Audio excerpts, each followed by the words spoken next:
Hey everybody, and welcome to this week's edition of A Double Feature. We're looking at Zhang Yimou's, something like that, film Hero, as presented by Quentin Tarantino, as it says on the box. There we go, I can do that name.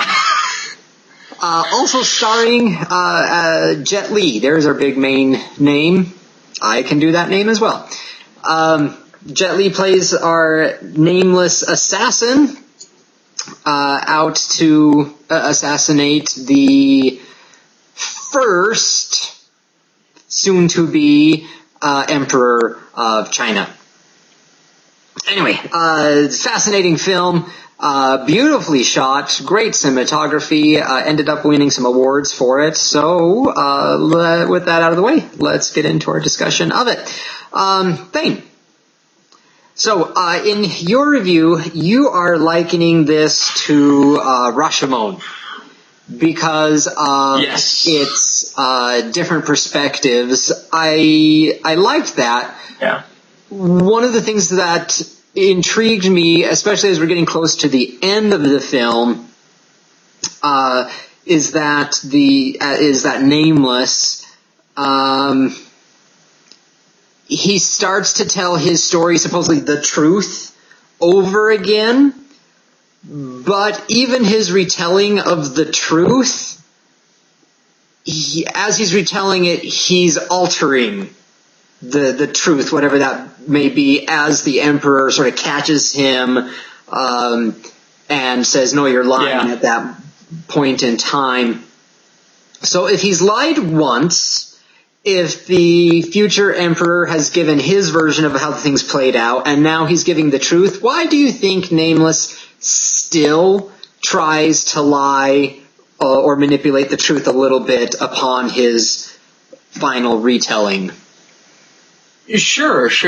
I guess I sort of took it as perhaps he's trying to validate his decision to murder the emperor. I mean, in the way that I kind of saw the film, he was very taken back by the emperor's quick, no, that's not right, and you think I'm a fool, I'm not a fool, and he's sort of taken back by this, and so perhaps there's a moment of hesitation there that he wasn't anticipating in his grand scheme to kill the emperor, and so therefore he's like, well, okay, let me tell you it again, but I want to make sure I'm validating my decision to kill the emperor, because I think at that point he's still pretty set on killing the emperor. It's not until the emperor sort of gives this reveal about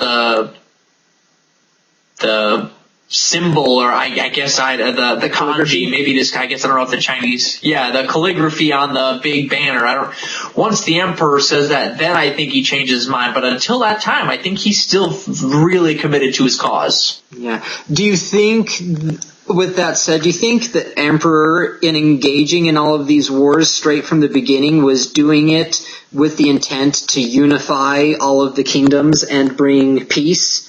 Or, as he's listening to the story, and he hears the assassin's take on it, does he recognize that, oh yeah, that really is my motive?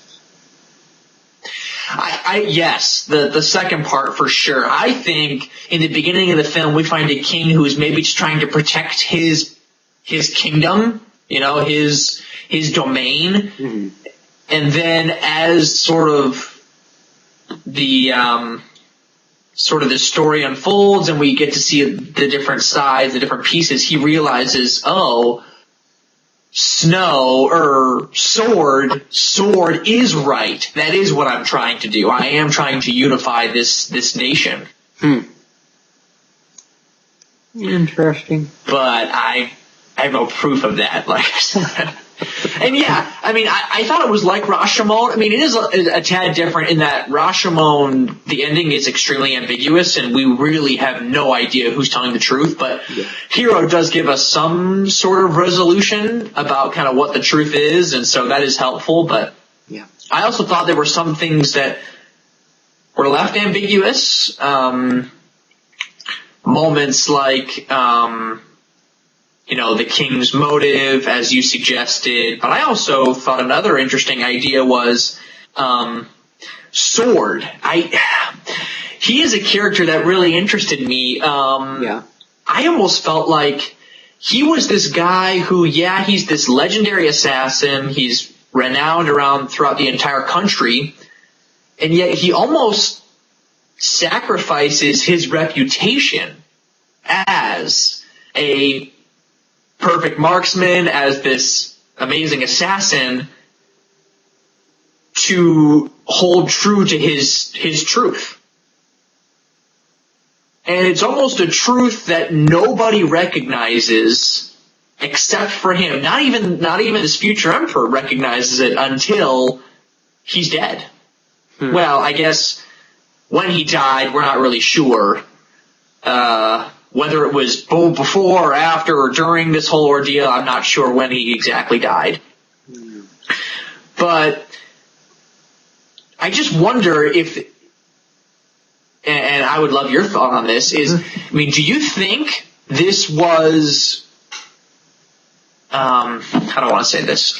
Do you think that Sword was forsaking all, or was it really just I realize this and hopefully I can tell it, or I'm not going to say anything. Oh, now Nameless is coming. He wants to kill the king, so now I'll share my idea. Because there's no indication in the film that he's like sacrificing his reputation to sort of save the king, but it is mentioned that he is a renowned assassin, and so I was wondering, I don't know, it's an idea, I guess. Yeah. I think to some extent he does risk it all, because in the retellings of the story, he flat out tells Snow and Nameless that as long as he's alive, he'll stop them. He will not let the assassination go on. They're both taken aback. They don't know why. What confuses me about the entire situation is why he doesn't tell Snow or Sky. Right. Yeah, Snow. The spear dude is Sky. So why he doesn't tell Snow? Yeah. No, I agree. Oh, sorry, go ahead. Well, I was going to say, and ultimately then at the end, when they learn that Nameless didn't assassinate him, then finally he tells her what his motives are, but he does it in a way to also confess his love, and that for me is when the movie it was trying to do too much with too little, to try and say he loves her at the same time, and at the same time say, this is why I did it. I love you and I love my country, and accept both of these revelations at the exact same time, and of course she couldn't. Why would she? Right. And then to die, presumably for both, well, whatever. Yeah. No, I agree with you there. There was this moment where, and the whole part with Sword's little helper woman girl.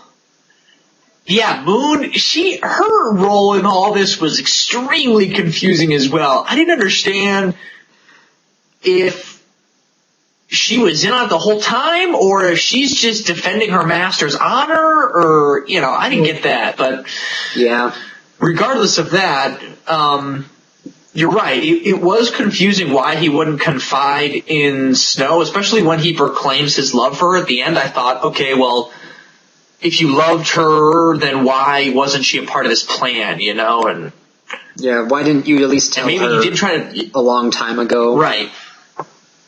Yeah. Your perception, or I guess your commentary on what truth was very interesting, and I wanted to ask you, so are you suggesting then that truth is not, we have an imagination to color our life up because truth is dull? Is that yeah, that's basically it. Oh, I'm sorry. I can't believe that. That's just No, There I are some wouldn't parts say of life that are very colorful. no, I wouldn't say that it's dull. Okay. But at least in this film, the Sure. truth, we'll say quote unquote truth, if the ending really is the truth, which I think it is. Yeah. I mean, it's not colorful. It's very just black and white. This is true. This isn't true. Yeah. Nothing. And it's devoid of the passion and the color that some of these lies, some of these other stories were given. In anything else, if anything else, so we can look at this ending that doesn't make a whole lot of sense. Because it doesn't have the power of narrative to come in and now romanticize it and start giving it deep meaning. There is no duel held at the lake, going through water and all of that, over the death and fate of a woman. There's none of that. He died, they fought, they died. What more do you want? Done. It was all at the end, it was all a big misunderstanding. That's as much as we're going to get out of the ending of this film. But the stories that are being told, both by Nameless and by the Emperor, they are filled with motive. They're filled with romance. They're filled with the larger than life characters and heroes that we really like in stories. And I think that's where all of the color of the stories are coming from. Okay. When in reality, they're just in the right or wrong place at the right or wrong time, and that's all there is to it. All right, everybody. Well, we're going to wrap that up and call that good for this week. So let us know in the comments if you've seen Hero. What did you think of it? Is it a gorgeous film? And what did you think about the color scheme? What did you think about the perspectives? How did these play together or not? And so we'd love to hear from you in the comments below, or check us out at social media during the week, and you can see what we have going on there. And then come back in a few days when we are going to have our next discussion. It's going to be a good one. We're going to head to the golden age of Hollywood with what is largely considered to be the greatest studio film ever made. This would be the incomparable Casablanca, starring Humphrey Bogart, Ingrid Bergman, Paul Heinrich, Green Street is in there. Can't forget Green Street.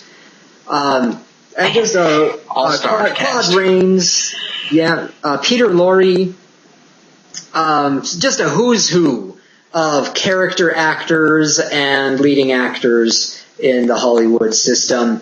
One of the greatest films ever made. Go, if you haven't seen it, watch it and find out why. And then come back in a few days. We're going to be discussing it, and let us know what you think. And as always, watch good movies.